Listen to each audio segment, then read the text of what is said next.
గణేశాయ నమః. ఓం గణేశాయ నమః. ఓం గణేశాయ నమః. ఓం సరస్వదేవాయ నమః. ఓం సరస్వదేవాయ నమః. ఓం సరస్వదేవాయ నమః. పార్వతీ పరమేశ్వరులు కృష్ణ పరమాతకి ఏడుగొండలవాడు శ్రీ వెంకటరమణ పరమేశ్వరుడికి ముక్కోటి దేవతలందరికీ కూడా శతకోటి వందనములు. ఈ పొద్దు మీ ముందుకు వచ్చి నేను చెప్పుతున్నానంటే భగవంతుడు సంకల్పన అనేది నాకు ఇచ్చినాడు కాబట్టి మీ ముందుకు వచ్చి నేను చెప్పుతున్నానంటే ప్రతి ఒక్కరూ తెలుసుకొని గ్రహించి కంట్లో రవ్వ మేను కూడా పాపం పరిహారం కావాలా. ప్రతి ఒక్కరూ వీడియో చూసిన వాళ్ళు విని మనసు ఏమి అని తెలుసుకోవాలని ఒక ఆరాటముతో మీ ముందుకొచ్చి నేను చెప్పగలుగుతాడా. ఏగి వరుణము జోగి వరుణము, ఏగి వరుణము జోగి వరుణము, ఎన్ని మాయల జంగము పాలించి చూసుతే పాల వరుణము పలిమానది లింగము. ఏగి వరుణము జోగి వరుణము, ఎన్ని మాయల జంగము పాలించి చూసుతే పాల వరుణము పలిమానది లింగము. ఆకు తోటలు అరటి తోటలు, ఆకు తోటలు అరటి తోటలు ఐక్యముగా మానందిలో పక్కన పార్వదేవి ముందు స్థలమున బసవదేవుడు ముద్దుల కోనేరయ్యా. కోని ఏటిలో మంచి తీర్థము కాశీలో శివభోగేయ. ఎగి వరుణము జోగి వరుణము, ఎన్ని మాయల జంగము పాలించి చూసుతే పాల వరుణము పలిమానది లింగము. నీరు నిమ్మలు నిలవు పంచలు, నీరు నిమ్మలు నిలవు పంచలు నిలిసనే మానందిలో పక్కన పార్వదేవి ముందు స్థలమున బసవదేవుడు ముద్దుల కోనేరయ్యా. కొన్ని ఏటిలో మంచి తీర్థము కాశీలో శివభోగేయ. ఎగి వరుణము జోగి వరుణము, ఎన్ని మాయల జంగము పాలించి చూసుతే పాల వరుణము పలిమానది లింగము. మధుమకమున మూడు కన్నులు, మధుమకమున మూడు కన్నులు నసట చంద్రయ తాపలు అద్దలేడని బుద్ధగించుతి, అద్దలేడని బుద్ధగించుతి కప్పెనే పులి శర్మము. మాటి మాటికి శివుని జలుసుతి, మాటి మాటికి శివుని జలుసుతి మఠములో ఒక చిన్నది. ఎగి వరుణము జోగి వరుణము, ఎన్ని మాయల జంగము పాలించి చూసుతే పాల వరుణము పలిమానది లింగము. పరమేశ్వరుడు పార్వతీ పరమేశ్వరుడు ముక్కోటి దేవతలందరికీ కూడా మీ ముందరికి వచ్చి ఈ పొద్దు మీ ముందుకు వచ్చి నేను చెప్పుతుంటే ఆ భగవంతుడి సంకల్పనతో నేనంటూ మీ ముందుకు వచ్చి చెప్పగలుగుతాను. కానీ ప్రతి ఒక్క మనిషి కూడా తెలుసుకొని జీవితం అనేది వ్యర్థములో పడకోకుండా భగవంతుడి సంకల్పన అందరికీ ఉండాలని నా ఉదయపూర్వకంగా నేను వేడుకుంటాను. ఏదైనా కూడా మనిషి అనేది అమ్మ అన్నే, అక్క అన్నే, శ్రీరామన్నే, శ్రీకృష్ణ అన్నే ఏ పేరుతో పిలిచిన భగవంతుడు ఒక్కడే. నవ్వడము ఒక వరము, నవ్వించడము ఒక భోగము, నవ్వలేకపోవడము ఒక రోగము. తల్లికి బిడ్డ భూమాత కంటే గొప్పది, తండ్రికి బిడ్డ ఆకాశం అంత గొప్పవాడు. ధైర్యవంతుడు ఒక్కసారి మరణిస్తాడు, పిరికివాడు క్షణం క్షణము మరణిస్తాడు. మనం ఎంత చేసినా కూటికే, మనం ఎన్ని ఏండ్లు బతికినా కాటికే.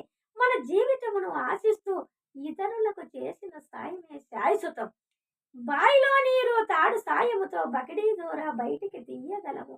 భక్తి సాధనలో భగవంతుని అలా చేరగలము. కానీ భగవంతుడు అనేది దానము ధర్మం అనేది మనము చేసినది ఏది కూడా మన ఖాతాలో పడి భగవంతుడి సంకల్పన అనేది మనకు తప్పకుండా ఉంటది. మనము 3 పూట్ల తిని, 3 పూట్ల ఆరగించి, మనం ఏదో నోటికి నోటికి ఎట్లా వచ్చినది వాగి, మనమంతా చేసినది మన ఖాతాలోకి పడవు. భగవంతుడికి 2 మంచి మాటలు, మంచి విధానంలో ఆ సంస్కారం అనేది మనం ఏ పొద్దు విధి చేస్తామో, అయి మన ఖాతాలో పడి భగవంతుడి సంకల్పన మనందరికీ కూడా ఉండాలని నా ఉదయపూర్వకంగా మీ అందరినీ కూడా చెప్పుతండ. కానీ ప్రతి ఒక్క మనిషి ఈ వీడియో చూసిన వాళ్ళు తెలుసుకొని జీవితం అనేది వ్యర్థములో పడుకోకుండా సంసారం అనేది సమర్థనమైన ఈతం గాని సంసారము వీధలేమని అంటారు పెద్దవాళ్ళు. కానీ ప్రతి ఒక్కరూ కూడా మనం ఎందుకు అనేది సంకల్పన ముందుకు పోయి భగవంతుని 3 పూట్ల పొద్దున సాయంత్రం మధ్యాహ్నం 3 పూట్ల మనం ఆరాధించుతాం కదా. భగవంతుని అనేది ఎప్పుడో ఒక్కపారి మన మనసులో వేసుకొని ఆ సంకల్పన మనం తప్పకుండా చేసుకోండి. సాధన చేస్తే పదము తొక్కితే సాధించలేనిదనంటూ ఏమీ ఉండదు. భగవంతుడి సంకల్పన ప్రతి ఒక్క మనిషికి కూడా ఉంటుంది. నేను చెప్పడము కాదు, ప్రతి ఒక్కరు కూడా తెలుసుకోండి. కానీ ఈ వీడియో వినేవారు పూర్తిగా పూర్తిగా మనసును పెట్టి ఇక్కడ అక్కడ మనసు అనేది ఇక్కడక్కడ పారెట్టుకోకుండా మీరు చూడాలనుకుంటే కనుక మనసు అనేది పెట్టి ఆ ఒక్క 5 నిమిషాలు కానీ 10 నిమిషాలు కానీ మనసు పెట్టి మీరు చూడండి. ఆ ఒక్క కంట్లో రవ్వమేనైనా కూడా పాపం పరిహారం అవుతుంది. ఊరికి మనం చూసినాము విన్నామని అదంతా మనకు కాదు.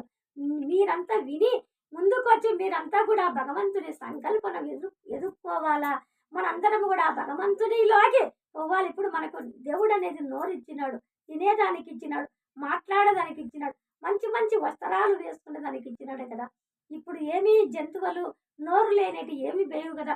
కానీ వాళ్ళు అంటే ఆ జంతువుల కన్నా మనం ఎంత ఇది అనేది అర్థం చేసుకొని మనం అంటూ ముందుకు రండి. బాగా తెలుసుకోండి. వ్యర్థంలో జీవితం పడకూడదు. హ్యాపీగా ఉండాలా, ఆరోగ్యంగా ఉండాలా. మనం నవ్వుతే గనక ఎప్పటికైనా కూడా ఒక టాబ్లెట్ మాత్రం తగ్గినట్లే మనకు. మనసు అనేది ఏదో ఏదో మనసులో వేడుపు ముఖం వేసుకొని మనసు ఎంతో బాధ కుంపటంత ఆవేదన బాధ వస్తుంది కాదనలే. ప్రతి ఒక్కరికి కూడా అనేది ఉంటుంది. కానీ కొంచెం మనసు మనం నిలకడ చేసుకొని మనసుని నిలకట్టేస్తే గనక మనం అప్పుడు మన ఆరోగ్యమే మనం బాగా చేసుకుంటే వాళ్ళం అవుతాం. మనం కోపము శత్రువు లాంటిది. ఆ కోపాన్ని పంచుకోవాలంటే మన మనసును మనమే సగా ఓదార్పు చెప్పుకోవాలి. మనం ఓదార్పు చెప్పుకొని ఒకరికి మనం కూడా ఓదార్పు చెప్పగలుగుతాం. మనమే ఓదార్పు చెప్పుకోలేకుండా ఒకరికి మనం ఏం చెప్పగలుగుతాము. కానీ ఇప్పుడు ఊరికి ఒక గ్రామకు మంచి మన ఊరికంటే ఒక రాజు ఇట్లా మనకు పెద్ద ఉంటాడు. మన ఊరి గ్రామ పెద్ద అనేది ఒకరు ఉంటే గనక ఒక దొంగవాడు ఏం చేస్తాడు? ఆ దొంగవాడు ఏం చేస్తాడంటే పోయి వాళ్ళ ఇంట్లో దొంగతనం చేస్తానే ఉంటాడు. నేను మీకు ఇంతమందిని మనసులో పెట్టినాను, మన ఊరికి గ్రామ పెద్దనైపోతే నేను ఒక్కరు కూడా దొంగతనం ఇంత చేస్తున్నే కదా, ఒక్కరు కూడా గ్రహించడం లేదు. ఎట్లా పోతుంది, ఎట్లా చేస్తుంది, ఏమిటి మార్గమని చాలా చింతాకాంతుడు అనేది అవుతున్నాడు. చింతాకాంతుడు అయిపోతున్నారు. అంటే మనసల్లో వాళ్ళకు ఉంటారు కదా, మనసల్లో పెట్టినా ఎంత చేసినా ఎంత వెతికినా ఎవరే కానీ ఆ ప్రూఫ్ కనుక్కోలేకపోతున్నారు. కానీ దొంగతనము చేసిన వాడు ఏం చేసినాడు? ఆ ఇంటి యజమానుకు ఏం చేసేసినాడు? ఏమి చేస్తావు, నేనే దొంగతనం చేసింది, ఏం చేస్తావని ఆయనకే ఛాలెంజ్ పలికి దొంగతనం చేసుకొని పోయినాడు. ఇంతమంది మనసులు కాపలా ఉండి ఇంత మనం ఇది చేసినా కూడా మనం ఎందుకు కంట్రోల్ చేయలేకపోతున్నాం? ఏమిటి సమస్య అని చెప్పి గుంజుకొని ఏమైనా సరే, ఎంత డబ్బైనా సరే ఆ దొంగవాడిని మటుకు మన మన ఊరిలో చేస్తాడా, కొత్తవాడు వచ్చినాడా, ఎవరు వచ్చినాడో తెలుసుకోవాలని చెప్పి చాలా సింధాకాంతుడయ్యి ఇది చాలా నాకు అవమానకరం అనేది ఉంది అని చెప్పి ఇదైనాడు. అవమానకరం ఇదైతుందని చెప్పి ఏం చేసేసినాడు? చుట్టూ కాపలా మనసులో పెట్టేసినాడు. ఏమి కథ. ఓహో, ఇంతమందిని పెట్టి మంది మార్గాలను పెట్టి నా కోసం దొంగవాడికి ఉంటే ఈ దొంగవాడు ఏం చేసినాడు? ఆ ఇంట్లో దోంచుకొని పోయినాడు, మంచిగా చేసేసినాడు. కానీ పోయినా బాధలే. ఒక ఊరికి పెద్ద అంటే కనుక ఆ ఊరికి పెద్దగా ఉండేటోని ఇంట్లోనే పోతే కనుక ఇంకా మనట్లో వాళ్ళ చిల్లర వాళ్ళు ఏమి కావాలని చెప్పి ఆ ఒక ఆయనకి చెడ్డ పేరు వస్తుంది కదా. కానీ బయట పడకుండా అంత బంగారు అన్ని పోయినా కూడా మళ్ళీ నాకే సాలించి వెలిగిపోయినాడు కదా. ఒక ఆలోచనతో ఏం చేసినాడు? ఏమైనా సరే మీరు ప్రతి ఒక్కరు కూడా పట్టుకొని ఇది చెయ్యండి అని చెప్పి పక్కన ఆడ ఈడ అందరికీ చెప్పి పెట్టాడంట. చెప్పి పెడితే మారు వేషం వేసుకొని దొంగవాడు మారు వేషం వేసుకొని ఏం చేసేసినాడు, పక్కన అటు అటు అటు ఇంటన్నాడు. మారు వేసుకోములు అంటే ఎవరు కనుక్కుంటారు, ఎవరు కనుక్కోలేరు కదా.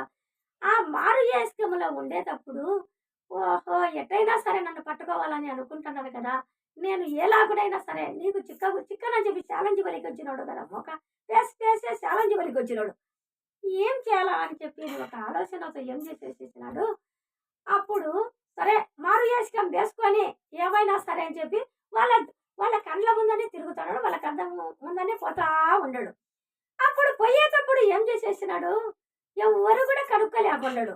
ఏం వచ్చినాడా కనుక్కునేరా ఎక్కడ ఉన్నాడు, ఎవ్వరికి ఇంకా అందుబాటు పట్టలేదు, రాలేదని అందరూ ఆ మాట గ్రామ పెద్దకు చెబుతున్నారు.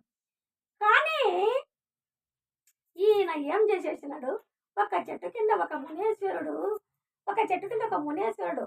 ఏం చేసేసినాడు, ఆయన ఆరగించి ప్రశాంతంగా చెట్టు కింద ఆరగించి ప్రశాంతంగా పండుకున్నాడు. కానీ ఈ దొంగవాడు ఏమనుకుంటున్నాడో, నా సమస్యకు పరిష్కారము ఎవరు చెప్పుతారు, ఏం చేయాలా, నేను ఎట్లా ఆ గ్రామ పెద్దకు చిక్కకుండా నేను ఎట్లా చేయాలా అని ఒక ఆలోచనతో ఏం చేసేసినాడు, ఎవరైనా నన్ను కనుక్కోలేరు, మారు వేసుకోమనుండా, ఎవరు నన్ను కాపాడతాడు, ఎవరు చేస్తారు, ఏం కథ అని ఆలోచన చేసి ఒక్కసారికి పోతా ఉన్నాడు. ఒక్కసారికి ఇట్లా పోతా ఉంటే ఆ మునేశ్వరుడు పండుకొని ఉన్నాడు. ఆయన పండుకొని ఆరగించి తిని పండుకొని ఆరగించింటే ఆ ఫుల్లుగా ప్రశాంతంగా నిద్రలేకపోయినాడు.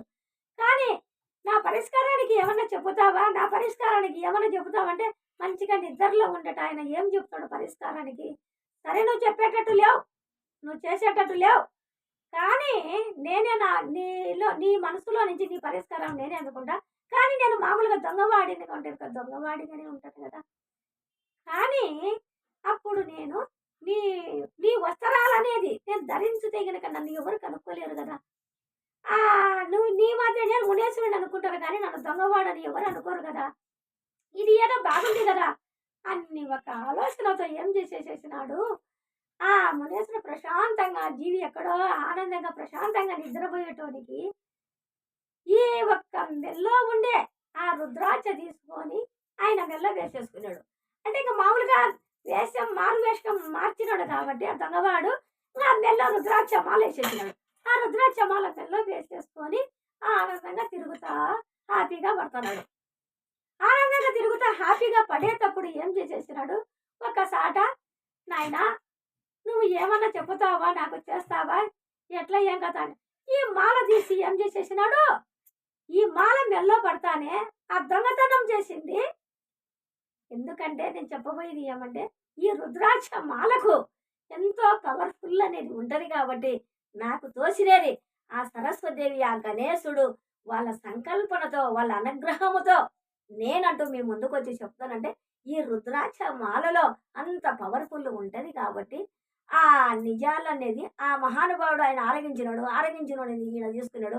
కానీ ఆ నిజాలే చెప్పేస్తున్నాడు, నేను ఇంత బంగారు ఇన్ని తీసినా నిజాలు చెప్తున్నాడు. మరి ఏందిరా నాయన, నేనే నిజాలు చెప్పుకుంటానని నా చేతలారా నేనే కొనుక్కొని తెచ్చుకునేటుంది రుద్రాక్షను అని ఆ రుద్రాక్ష మరి ఏదో చాలా నాకు చెరిపోయేటట్టుంది అని చెప్పి ఆ రుద్రాక్ష తీసి అట్ట వేస్తాడు. తీస్తే మళ్ళీ వచ్చి మెడలో పడుతుంది, మళ్ళీ తీస్తాడు, మళ్ళీ వచ్చి మెడలో పడుతుంది. ఏం అయోమయంతో అర్థం కావడంలే, ఏమిటికి నాకు ఇంత అయోమయంగా అంటే రుద్రాక్ష మాలలో అంత పవర్ఫుల్ ఉంది. కానీ ప్రతి మనిషి ఒక్కరు వీడియోలో తెలుసుకోండి. సంకల్పన అనేది మనము ఏదో చేసి ఏదో పాడేది కాదు, మనిషి అనేది తెలుసుకోవాలని చెప్పి నీ ముందుకు వచ్చి నేను చెప్పగలుగుతాడా. అది తీయడంలో నిజాలు పలుకుతున్నాడు. నిజాలే పలికేటప్పుడు ఏం చేసేసినాడంటే ఇది ఎంతో నాకు చాలా బాధగా ఉంది, చింతగా ఉంది అని చెప్పి అయోమయం అయిపోతున్నాడు. కానీ ఏరే వాళ్ళ కాడికి పోయినాడు. ఏరే వాళ్ళ కాడికి పోయి ఆ రుద్రాక్ష వేసుకో అని చెప్పి అన్నాడు. నా రుద్రాక్షను వేసుకొని చెప్పి ఈ దొంగవాడు ఏం చేసినాడు, ఏరాయపకేచ్చే ఎందుకంటే ఎవరేడో రాజుగా ఆయప్ప కాడికే ఊరి గ్రామ పెద్ద కాడికే పోయి నేనే చేసిన దొంగతనము, నేనే ఇంత బంగారు అని చెప్పినాడట. ఇంత బంగారు నిజాలు ఈ రుద్రాక్ష మాల అంత పవర్ఫుల్ అయింది. పోయి నిజాలు ఒప్పుకున్నాడు. గ్రామ పెద్ద కాడి పోయి నిజాలు ఒప్పుకుంటానే ఇదేంద్రాయుడు నాకు అయోమయంగా ఉంది, వీడు నా కాడికి వచ్చి నేనంటాడు, ఇది అబద్ధమా ఉత్తగా నిజమని గ్రామ పెద్ద అయోమయం శతమతం అయిపోతున్నాడు. శతమతం అయిపోయే సమయంలో ఎందుకు అని చెప్పి ఆలోచనతో ఏం చేసేసేసినాడు, నేనని ఒప్పుకుంటే అప్పుడు ఎక్కడెక్కడ ఎంత బంగారం ఆయన ఇంట్లో తీసుకుపోయినదంతా తెచ్చి బయటికి పెట్టారు. అదంతా కరెక్ట్‌గానే చెప్పేసినాడు. అప్పుడు సరే నీ నిజ రూపం తెలియాలంటే ఏమిటికి, ఎక్కడ అని చెప్పి ఆలోచనతో ఆహా! లేదు జైల్‌లో ఎందుకంటే వద్దు నేను పోలీసులో పట్టి జైల్‌లో పెట్టాలని చెప్పి దాంట్లో రిమాండ్‌లో పెట్టేస్తానే. ఆ రుద్రాక్ష మెడలో వేసుకున్నాడు. ఏం చేయాలా? ఎట్లా చేయాలా? అని ఆలోచన చేస్తున్నాడు. ఆలోచన చేసి ఒరేయ్ పిచ్చివాడా!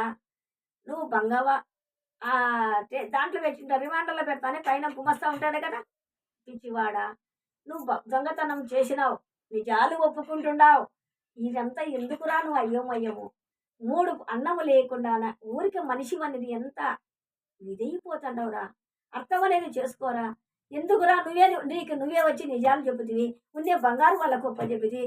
నీకు అన్నం లేకుండా, ఏమి లేకుండా, నీళ్లు లేకుండా ఇట్లా నిన్ను ఇది చేస్తాండదు కదా! మనిషివనేది తెలుసుకో. ఎందుకు చేస్తావు? ఏమి నీకు? ఏమి నీ సమీక్ష ఏమి అని చెప్పి నిలబడుంటే నువ్వు చూస్తుంటే గనక చాలా మంచివాడివి విన్నట్లుండవు. నాకు చాలా సంతోషం.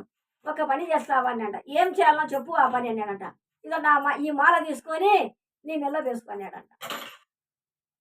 నీ మెడలో వేసుకున్నాడంట.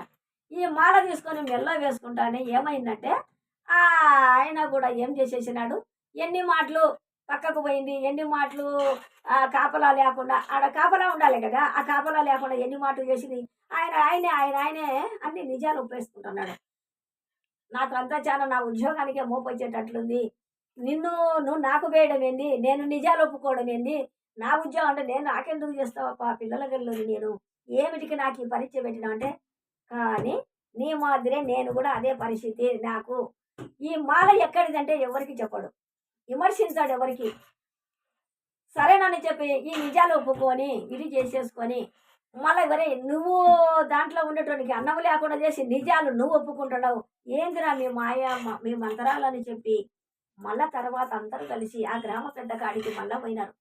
గ్రామ పెద్ద కాడికి మళ్ళా పోయినారు. కానీ ఈయన నా తప్పు క్షమించు, నేను పిల్లల గల్లోని నా ఉద్యోగం పోగొట్టద్దు, ఆయన నా మాల తీసి నా మెల్ల వేసింటే నేను కూడా ఇన్ని మాటలు నేను ఇక్కడ కాపలా లేకుండా ఇట్లా ఇది చేసినా అందుకు నిజాలు ఒప్పుకున్నాను కదా అని చెప్పి నమస్కారం దండం పెట్టి వాళ్ళకి ఏదో ఉద్యోగం కాపాడుకున్నాడు. ఓకే, ఇది ఏదో చాలా పవర్ఫుల్, నాకు వద్దు స్వామి మాల ఇచ్చాడ. సరే రాజా, సరే ఆయన గ్రామ పెద్దకు సరే బాగానే ఉంది, నేను కాదనలే.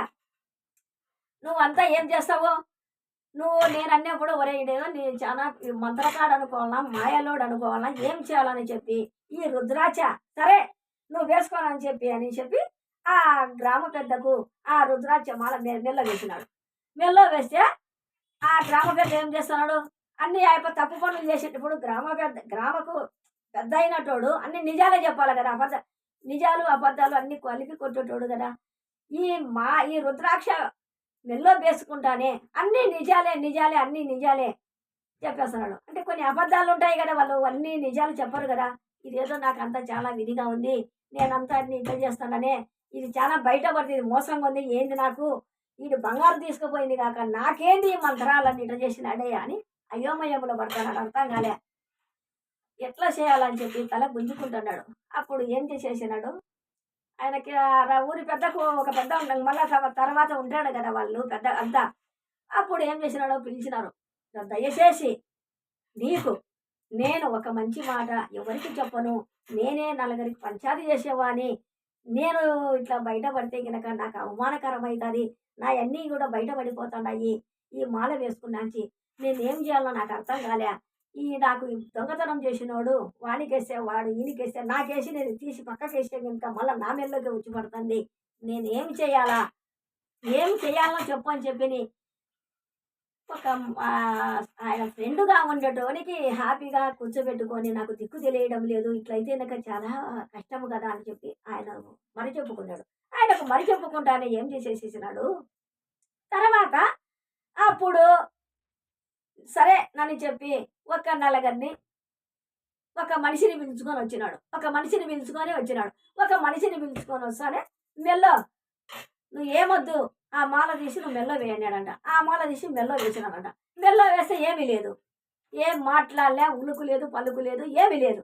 ఈ మాల రుద్రాక్ష మాల ఆ యజమాని ఏం చేసినాడు, ఈ దొంగోడు ఆయప్పకేస్తే అయ్యప్పకేస్తే ఈ యజమానుకు ఈ రుద్రాక్ష మాల మళ్ళా తీసి వేసేసినాడు. వేస్తానే ఏమీ చెప్పలే. ఓహో! మేమందరం నిజాలు ఒప్పుకునేవే, నువ్వు ఎందుకు నిజాలు చెప్పలేదే? ఏమిటికి ఏం కథ అని చెప్పి నిలదీసి అడిగితే, పిచ్చి పిచ్చి పట్టిందా మీకేమన్నా, ఎరి పట్టిందా? నోరు లేనివాడు, మూగివాడు ఏమి చెప్పుతాడు? ఏం చెప్పలేడు కదా! కాబట్టి ఆ రుద్రాక్ష మాలలో అంత పవర్ఫుల్ ఉంది. నోరు లేనాడు కాబట్టి నిజాలు చెప్పలేడు, అబద్ధాలు చెప్పలేడు. మూగివాడు ఏం చెప్తాడు? కాబట్టి నీ ఆలోచనకు, నీ కథకు నేను ఈ పని చేసినానని చెప్పి ఆ ఊరి పెద్దకని చెప్పాడ.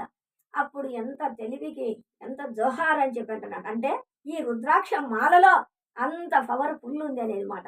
నోరు లేనాడు ఏం చెప్పలేడు కాబట్టి అందరు ఎవరు ఒకరొకరు మనసుకుని అన్ని నిజాలే వస్తున్నాయి, అబద్ధాలు అనేది రావడంలే. నోరు లేనాడు కాబట్టి, మూగివాడు కాబట్టి ఇది అని చెప్పి ఆ గ్రామ పెద్దకు చెప్పినాడట. ఎంత తెలివి నీకని చెప్పి అప్పుడు దొంగ మారినాడు. అబద్ధాలు ఆడుకోకుండా ఆ ఊరి గ్రామ పెద్ద మారినాడు. ఈ కరెక్ట్గా ఆ రిమాండర్లో పెట్టినాడు కాపలాకాశుడు కరెక్ట్గా వచ్చేసినాడు. ఇది ఇట్లా కరెక్ట్గా నీతి నిర్జాతి అనేది ఉండాలి కదా, ఇట్లా మనం ఉండాలా, ఇట్లా చేయాలని చెప్పి మన తప్పులు అనేది ఇట్లా పడతాయి కదా బయట అనే ఆలోచనతో ఆ రుద్రాక్ష మాల ఆ దొంగవాడైనా కూడా ఆయన పండుకునే మునేశ్వరుడి కానించి దొంగతనం చేసుకొని వచ్చి ఇంతమందికి ఇన్ని మార్పులు తీసుకొని వచ్చినాడు భగవంతుడు. సంకల్పన అది. కానీ ఆ ఏముంది వేసుకునేబ్బా, మాల వేసుకుంటానే వస్తాదా, చేస్తానే వచ్చాదా, జపం చేస్తానే వచ్చాదా అనేది దయచేసి వ్యతిరేకం చేసుకోవాకండి. మనకు తోచినప్పుడు మనకు తోచిన కాటే ఒక ఉపదేశం తీసుకునే వాళ్ళు కానీ, ఉపదేశం తీసుకోకుండా కూడా మనం అనేది సంకల్పన భగవంతుని అనేది ఇట్లా ఓం నమ శివాయ ఓం నమ శివాయ అనే చేతు ఇట్లా రామ రామ రామ రామ రామ రామ అనే ఒక పదములో పక్ష పదార్థాలు తిన్నంత భగవంతుడు ఆ పొయ్యేటప్పుడు ఆ దారిలో మనకు ఉపయోగపడేది ఆ రామా అనే పదము ఎంతటి వారికి వస్తుందో చూడి. అంతటి ఆ రామ అనేది ఎవరికి రాదు. భగవంతుడి సంకల్పనని మనం ఎప్పటికీ కూడా రామ రామ రామ రామ రామ రామ రామ రామ రామ అని ఆ నామస్మరణ చేసి ప్రతి ఒక్కరూ ఎంత పని చేసినా, ఎంత తిన్నా, ఎంత తిరిగినా, మనం ఎంత ఆ నిద్రాదేవి కూడా మనకు మంచిగా ఇట్లా చదువుకుందాము, ఒక బుక్ చదువుదాము, ఒకటేనా జపము చేస్తాం అనేటప్పుడు కూడా నిద్రాదేవి కూడా ఆరగించేదా, మనకు కన్ను మూసేదానికి ఆ నిద్రాదేవి కూడా మనకు ఇది చేస్తుంది. కానీ అమ్మా నిద్రాదేవి కొంచెం అంటూ మాకు టైం ఇద్దాలి, మాకు ఒక అవకాశం ఏని ఆ నిద్రాదేవిని కూడా ఏడుకొని మనం పట్టుదల బట్టి మనిషి అనేది కృషి మనం ఎందుకు చేయలేమని చెప్పి జపము చేయొచ్చు, రామాన్ని నామస్మరణ చేయొచ్చు, ఓం నమ శివాయ అనొచ్చు. మనం ఎన్ని కోణాలలో భగవంతుని 10 మంది మనసులను ఆడిపోసుకునే దానికన్నా భగవంతుని నామస్మరణ మూటికి ముమ్మాటికి మీరు చెయ్యండి. తప్పకుండా మీకు అనేది ఒక మంచి జరగకుండంటే నన్ను అడగండి. అది ఎందుకంటే చేస్తేనే ఆ ఒక్క పంచ పదార్థాలు తిన్నట్టు భగవంతుడి సంకల్పన అనేది ఎక్కడ ఆడ ఈడ ఎక్కడ తిరిగినా గడ ఎంత చేసినా గడ మన ఆత్మ పరమాత్మలోనే ఆ భగవంతుడు పరమాత్ముడు అనేది ఇక్కడే ఉండడు, కొలువు తీరుడు.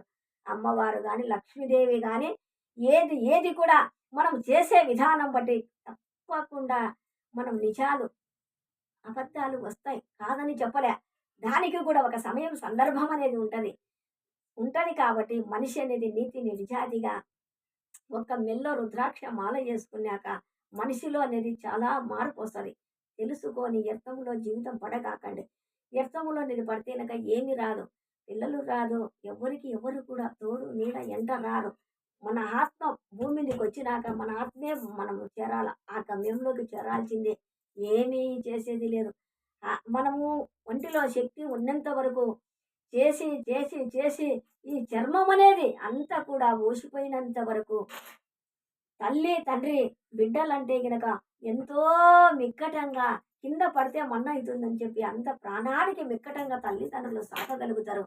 కానీ బిడ్డలు తల్లిదండ్రులను సాకే స్థితిలో లేదు. కాలం అనేది అట్లా వచ్చింది. కానీ ఆ కాలంతో పాటు కూడా మనము కూడా నోరు అనేది మన నోరు అంచుకొని 2 మంచి మాటలు మాట్లాడుకొని, వాళ్ళు ఏమన్నా అనుకోని, వాళ్ళు ఎక్కడన్నా చేసుకొని 2 మంచి మాటలు, మంచి కథ, మంచి మార్గంలో మనం అనేది పోతే గనక కొన్ని సమీక్షలు కూడా మనకు సాగైపోతాయి. మనము అన్య మాట అనుకోని, పుల్లలు పెట్టేటివి లేకుండా మంచి మార్గంలో నడసాలని నా హృదయపూర్వకంగా ఆ భగవంతుడి సంకల్పన మనందరికీ దేశమంతా కూడా యాక్సిడెంట్లని ఎన్నెన్ని రకరకాలుగా పొద్దున లేస్తే, ఏగిలేస్తే 1000 గండాలంటారు. ఆ 1000 గండాలు మనం తప్పించుకోవాలంటే నోరు శుద్ధము పెట్టుకొని మంచి మాటలు మనము ప్రవర్తించి, ఆ భగవంతుడి సంకల్పన మీ అందరికీ కూడా ఉండాలా, మీరు హ్యాపీగా ఉండాలా, ఆరోగ్యంగా ఉండాలా, ప్రతి ఒక్కరు కూడా శుభ సూచనలు అందరికీ కూడా మీకు అందరికి వర్తించాలని నా ఉదయపూర్వకంగా ఆ భగవంతుని సంకల్పన. ఓం నమ శివాయ. ఓం నమ శివాయ. ఓం నమ శివాయ.